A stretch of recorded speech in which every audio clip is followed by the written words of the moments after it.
Baby நீயும் தினேஷும் ஆகாயத்துல என்னடா பண்றீங்க? ஏங்க நாங்க ஸ்கை டைவிங் பண்ணி உலக சாதனையில ரெக்கார்ட் படைக்க போறோம். ஸ்கூலுக்கு எல்லாம் போக மாட்டீங்களா? நாங்க ஸ்கூல்லாம் போவோம், ஆனா ஸ்கூலுக்கு போகாம இருக்கிறதுக்கு என்ன வேணாலும் பண்ணுவோம். என்னடா சொல்லாம கொள்ளாம குதிச்சிட்டீங்க? மைக்கரே, உங்ககிட்ட தான் பாராசூட்டே இல்லையே, நீங்க எதுக்கு குதிச்சீங்க?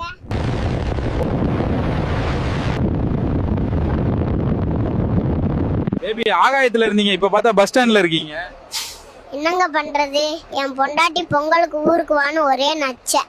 உங்ககிட்ட தானே பாராசூட்டே இல்லையே, அப்புறம் எப்படி தப்பிச்சீங்க? நான்லாம் சுனாமிலே ஸ்விம்மிங் அடிப்பேன், இதெல்லாம் எனக்கு ஜுஜுபி. பொங்கலுக்கு தான் பஸ் டிக்கெட் கிடைக்கிறதே கஷ்டமாச்சே. அதுக்கு தான் என் பொண்டாட்டி உஷாரா 1 மாசம் முன்னாடியே ஜிங் பஸ் ஆப்ல டிக்கெட் புக் பண்ணிட்டா. பெண்டாட்டி கூட ஜாலியா பொங்கல் கொண்டாடுறீங்க போல.